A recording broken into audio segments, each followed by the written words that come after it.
때는 1954년 진해에 있는 육군사관학교야. 이른 아침부터 운동장이 쩌렁쩌렁해. 육사생도 20명 정도가 막 뛰고 있어. 그 가운데 23세 영길 씨도 있어. 야! 야, 임마 이래갖고 쟤네 이길 수 있겠어? 야, 다들 힘내자! 뛰어! 뭐 하는 걸까?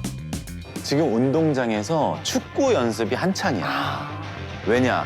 곧 육사, 해사, 공사가 총출동하는 삼군 체육대회가 열려. 육사의 자존심을 걸고 질 수 없지. 없지. 축구부에 있는 친구가 있는 것 같으면 전두환이야. 전두환 대통령이 말이야.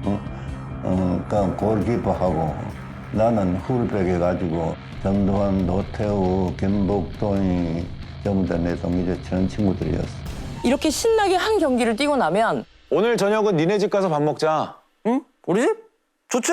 가자! 서로의 집을 오가며 밥도 먹고 술도 한잔하고 둘은 아주 절친한 친구가 됐어.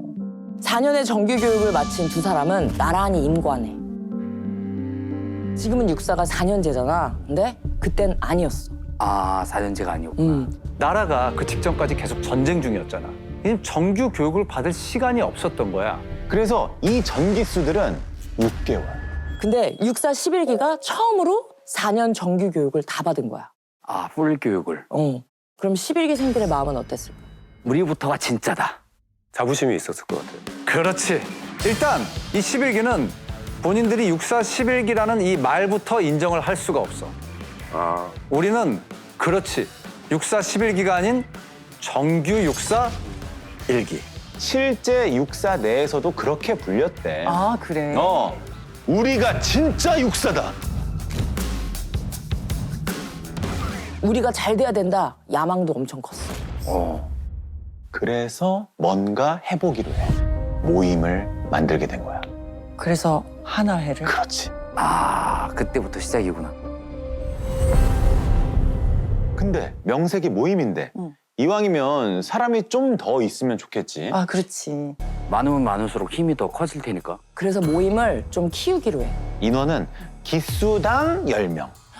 그것도 딱 정원이 있어. 뽑혀야 돼. 그러니까. 일단 후배 기수가 들어오면 딱 스캔을 해. 졸업 성적은 물론이고 교우관계, 집안 환경, 건강 상태, 사생활까지 캐낼 수 있는 건 모조리 다 싹 다 캐내는 거야.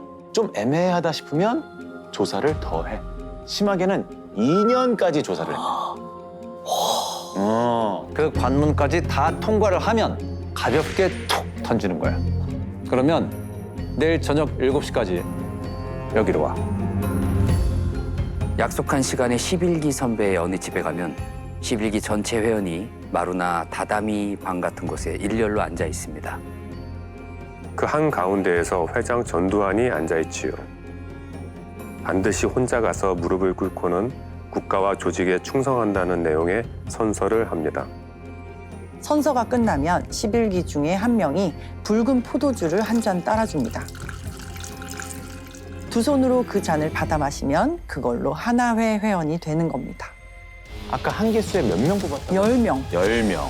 금세 그 수는 100명을 넘어섰어. 우와.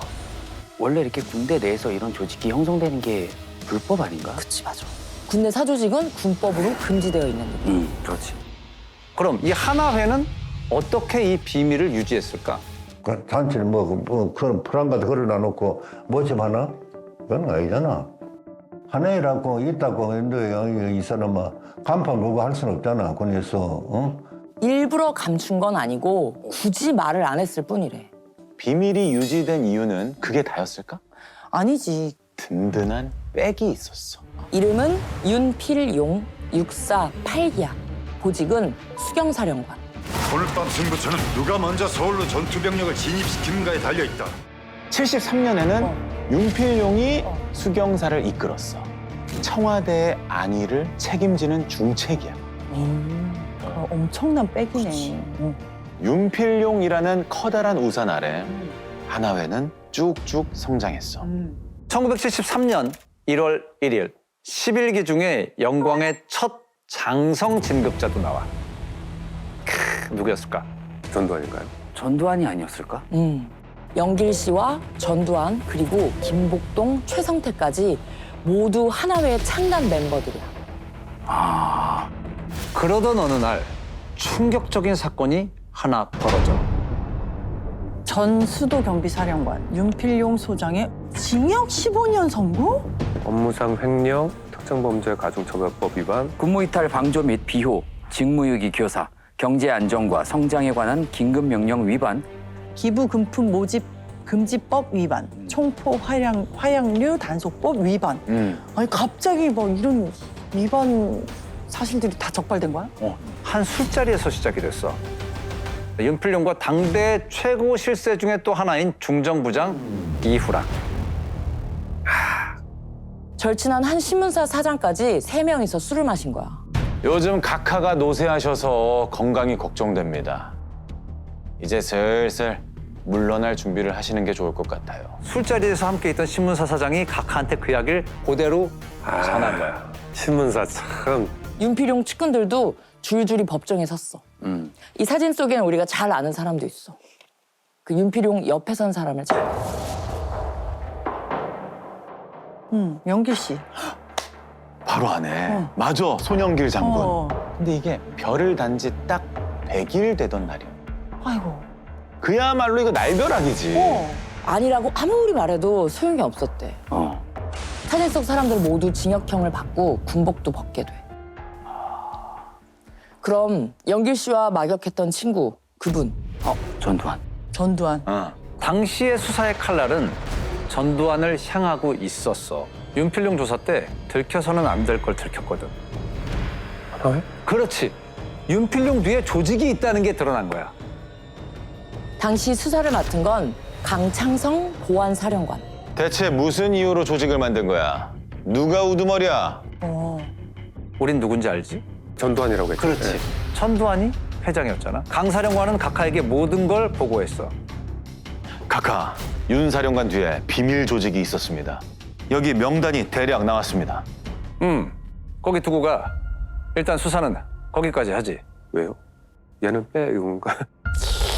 희한하네. 자, 집중해. 어. 여기 엄청난 비밀이 숨겨져 있어.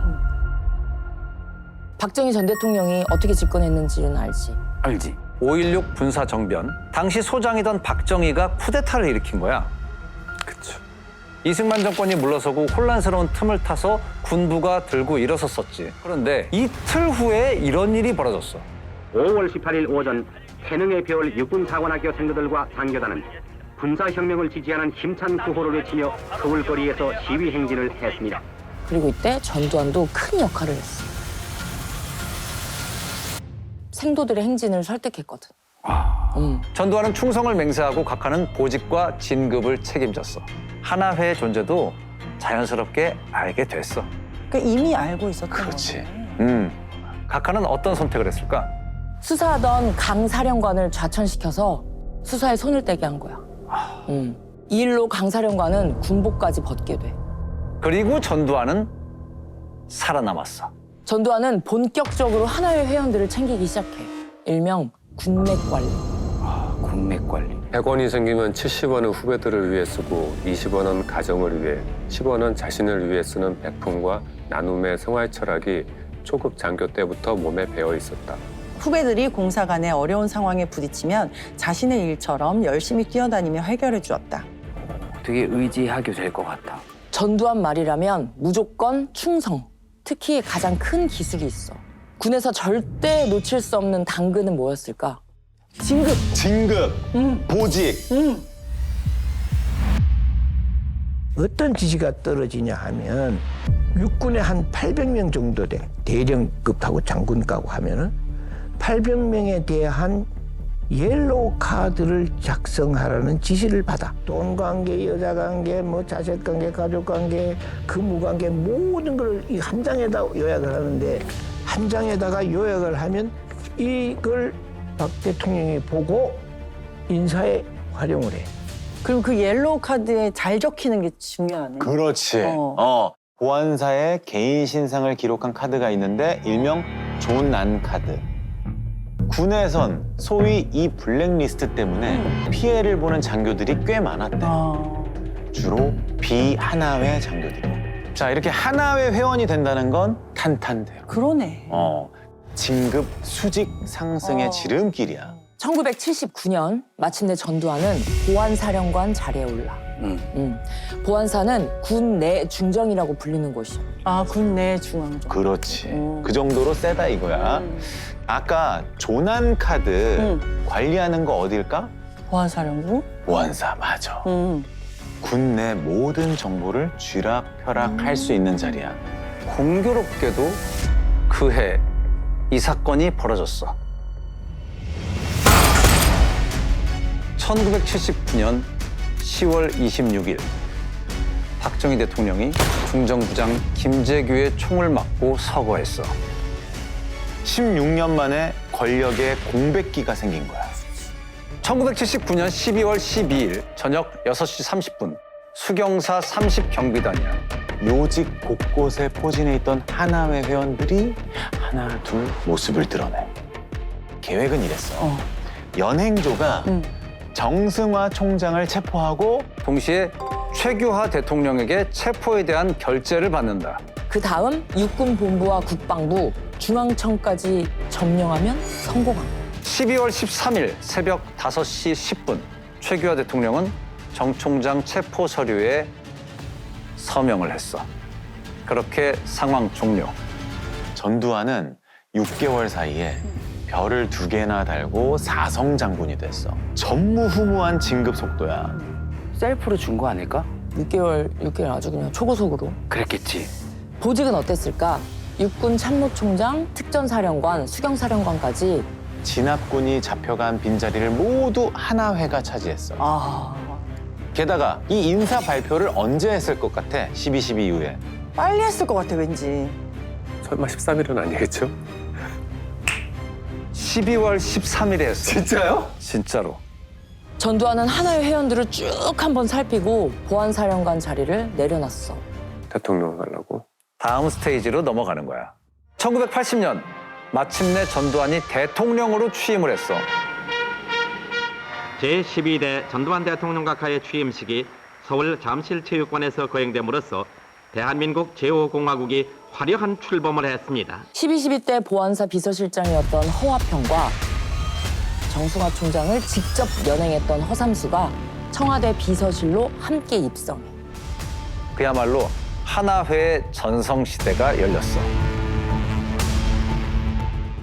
하나회가 군에서 절대적인 권력을 갖고 청와대까지 진출해서 요직을 모두 차지한 거야. 하나회 승진 가도 과연 끝은 나는 걸까? 이때 이 기세를 보면은 끝날 것 같지 않은데. 그렇지. 도합 12년의 군부 정치가 마침내 끝나고 이분이 오고 있었어. 나를 강금할 수는 있어. 힘으로. 이런 식으로 힘으로 막을 수는 있어. 그러나 내가 가려고 하는 민주주의의 길은 말이야. 내 양심을, 마음을 이 전두환이가 뺏지는 못해. 영원할 것 같던 하나회. 이제 긴장을 좀 했을까? 아무래도 긴장할 수밖에 없을 것 같아. 긴장해야 되는 거 아니야? 글쎄, 이 사진을 한번 봐봐. 노태우, 이거 되게 유명하죠. 삼당합당. 기억나지? 네. 3당 합당. 선거를 앞두고 당시 대통령이던 노태우가 김영삼, 김종필 세 사람과 합당을 한 거였어. 김영삼은 그 당에서 당선이 됐어. 그럼 하나회 쪽 분위기는 어땠을까? 그때 지지율이 90%에 육박했습니다. 사실 90% 지지율이라는 건 상상할 수도 없는 일이죠. 아, 90%. 지금도 없었던 일이니까. 그치. 취임식에 전두환 전 대통령, 노태우 전 대통령도 참석을 했는데 그 앞에서 당당하게 우리 국민은 오늘을 위해서 30여 년의 기간을 참고 지냈습니다. 다시는 이 나라에 정치적 밤이 없는 그런 시대가 올 것입니다. 김영삼은 취임한 지 보름도 안 돼서 칼을 들었어. 정부는 오늘 육군 참모총장과 기무사령관, 군수뇌부를 전격 교체했습니다. 김진영 전 육군 참모총장과 서한수 전 기무사령관은 전두환 전 대통령이 주도하는 하나회의 핵심 멤버로 정치색을 강하게 띤 군인으로 알려져 왔습니다. 단 4시간 만에 별 7개가 떨어졌어.